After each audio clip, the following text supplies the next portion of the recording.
Best health packages up to 80% discount. Tirumala Diagnostics. Yeah hi Sundara Ramireddy from RCP technologies అండి. ఇది December మంత్లో mutual fund ఎలా investments ఎలా పెరిగినాయి అని చెప్పేసి వీడియో అండి. లాస్ట్ మంత్ తోటి Indian mutual fund asset management size 50 lakhs crore అండి. హిస్టరీలో first time 50 lakhs crore reach అయింది డిసెంబర్ మంత్లో, లాస్ట్ డిసెంబర్లో. అండ్ ఎస్ఐపి అకౌంట్స్ కూడా ఆల్ టైమ్ హై రికార్డ్ అండి. అండ్ డిసెంబర్ అలోన్ 40 lakhs కొత్త అకౌంట్స్ క్రియేట్ అయినాయి, ఎస్ఐపి అకౌంట్స్. దాన్ని బట్టి మీరు ఊహించండి, 40 lakhs SIP account, that is history అనమాట లాస్ట్ డిసెంబర్లో. అండ్ ఎయిమ్స్ సైజ్ కూడా అన్ని మ్యూచువల్ ఫండ్స్ కలిపి మేనేజ్ చేసే అసెట్ సైజ్ కూడా 50 lakhs crore దాటిందండి. ఈ లెక్కన లాస్ట్ 1 year అలోన్, లాస్ట్ జనవరిలో బిగిన్ అయినప్పుడు 40 lakhs crore దగ్గర ఉందండి మ్యూచువల్ ఫండ్ ఎయిమ్స్ సైజు. ఇప్పుడు అది 50 lakhs crore రీచ్ అయింది అనమాట. చాలా ఫాస్ట్గా గ్రో అవుతుంది మార్కెట్ అండి ఇది. అండ్ మొత్తం మీద అన్ని రకాల మ్యూచువల్ ఫండ్ మనం చూసుకుంటే కనుక, అండ్ ఫరాగ్ ఫ్లెక్సీ క్యాప్ వాళ్ళు, ఫరాగ్ చాలా ఫేమస్ మ్యూచువల్ ఫండ్ అండి ఫ్లెక్సీ క్యాప్లో. వాళ్ళు 60% గ్రోత్ అయ్యారు 1 yearలోనే. అండ్ అన్నిటికన్నా హైయెస్ట్ గ్రోత్ మాత్రం క్వాంటమ్ మ్యూచువల్ ఫండ్ అండి. 120% పెరిగినాయి వాళ్ళ అసెట్స్. అంటే పర్టికులర్గా స్మాల్ క్యాప్ వాళ్ళదైతే ఆల్మోస్ట్ 13,000 crores దాటిందండి ఒక స్మాల్ క్యాప్ మ్యూచువల్ ఫండ్ ఒకటి వాళ్ళు రన్ చేసేది. సో ఓవరాల్గా 1 yearలో క్వాంట్ మ్యూచువల్ ఫండ్ వాళ్ళ అసెట్స్ 120% గ్రోత్ అయితే, సెకండ్ బెస్ట్ అసెట్ ఏంటంటే ఫరాగ్ మ్యూచువల్ ఫండ్ అనమాట, 60% గ్రోత్ అయింది. సో ఓవరాల్గా లాస్ట్ మంత్లో మనం కనుక చూసుకుంటే మనీ ఫ్లో ఎలా అయింది చూద్దాం. డిసెంబర్ మంత్లో ఒక థీమాటిక్కి 6,000 crores వచ్చిందండి.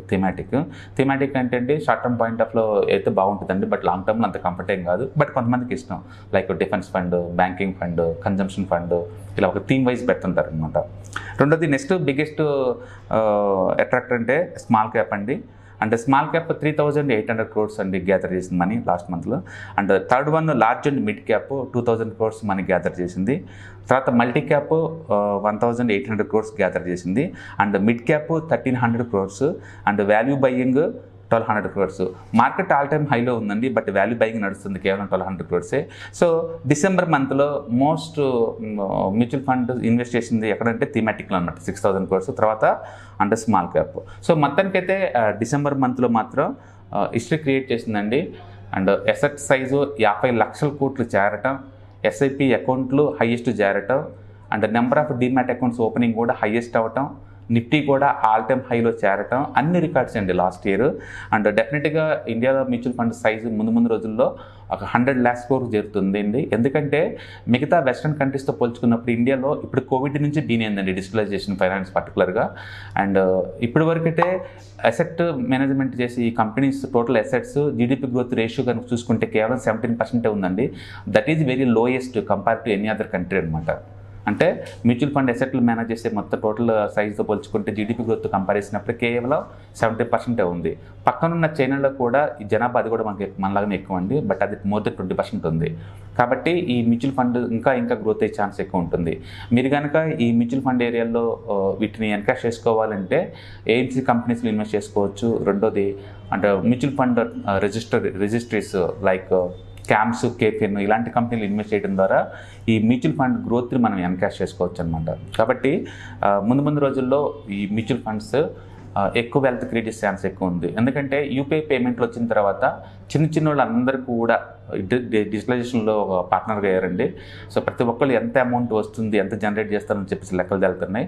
దాంతో అంటే జీడిపి గ్రోత్ అఫీషియల్గా మనకి వస్తుంది. ఒకప్పుడు కూడా ఇదే గ్రోత్ ఉన్నా సరే మనకు తెలిసేది కాదు, ఎందుకంటే అది క్యాష్ బేస్డ్ ఎకానమీ. ఇప్పుడు డిజిటల్ బేస్డ్ ఎకానమీ కాబట్టి అన్నిటికీ లెక్కలు తెలుస్తున్నాయి, కాబట్టి మనకు క్లియర్గా అర్థమవుతుంది ఎంత మనీ జనరేట్ చేస్తున్నారు, ఎవరెవరు ఎంత అనేది. కాబట్టి ఈ మ్యూచువల్ ఫండ్ సైజ్ ఇంకా పెరిగే ఛాన్స్ ఎక్కువ ఉంది. సో మార్కెట్ ఆల్ టైమ్ హైలో ఉంది. ఈ టైంలో ఓన్గా డిసిషన్ తీసుకొని స్టాక్ స్పెసిఫిక్ యాక్షన్ చేసే బదులు మ్యూచువల్ ఫండ్లో ఇన్వెస్ట్ చేయడం ద్వారా మనం ఎక్కువ రేట్ ఆఫ్ రిటర్న్ జనరేట్ చేసుకోవచ్చు. ఎందుకు మ్యూచువల్ ఫండ్లో మనకి మనీ వస్తున్న స్టాక్ స్పెసిఫిక్ రాదు అంటే, స్టాక్స్ మీరు తీసుకుంటే ఎవ్రీడే ట్రాక్ చేస్తుంటారండి. ఎవ్రీడే ట్రాక్ చేసినప్పుడు అది కొంచెం డౌన్ అయితే ప్యానిక్ అవుతుంటుంది. మ్యూచువల్ ఫండ్లో ఎవరు ట్రాక్ చేయరండి, అది ఆల్ టైమ్ హైలో ఉన్న ఆల్ టైమ్ లోలో ఎవరు పట్టించుకోరు. అందుకని మనం పట్టించుకోకపోవడం వల్ల అంటే ఫండ్ మేనేజర్స్ ఆల్రెడీ మానిటర్ చేయడం వల్ల పర్ఫార్మెన్స్ బాగుండే ఛాన్స్ ఎక్కువ ఉందన్నమాట. కాబట్టి లాంగ్ టర్మ్ ఇన్వెస్ట్మెంట్స్ ఎప్పుడు కూడా కొంత టైం దానికి ఇస్తేనే అది ఎఫిషియన్సీ చేసే ఛాన్స్ ఎక్కువ ఉంది. గుర్తుపెట్టుకోండి, మిల్క్ని పదే కదిలిస్తే కర్డ్ అవ్వదండి. మిల్క్ని దాన్ని తోడేసి 12 hours వదిలేస్తేనే కర్డ్గా మారుద్ది. మనం అరగంటకోసారి మనం దాన్ని కదిలిస్తున్నాం అనుకోండి, అది ఎప్పటికీ కర్డ్గా మారదు. మ్యూచువల్ ఫండ్స్ కూడా అంతే. మీరు పెట్టుకుంటే కనీసం ఒక 2-3 years టైం కనుక ఇస్తే డెఫినెట్గా that is going to give the good returns అనమాట. అంటే మోర్ ఓవర్ మనం ఫండ్ మేనేజర్ చేతుల్లో చాలా సేఫ్ అండ్ సెక్యూర్గా ఉంటాం కాబట్టి you are going to make the more money. So ఇండియాలో ఈ డిజిటలైజేషన్ ఫైనాన్స్ అనేది ప్రాపర్గానే మూవ్ అవుతుందండి. అండ్ లాస్ట్ మంత్లో అండ్ అన్ని మ్యూచువల్ ఫండ్స్ కలిపి రఫ్గా అరౌండ్ 17,000 crores ఎస్ఐపి రూట్లో ఇన్వెస్ట్ చేశారండి. మొత్తం ఓవరాల్గా 10 లక్షల కోట్లు మ్యూచువల్ ఫండ్ అసెట్ సైజ్ పెరిగిందనమాట.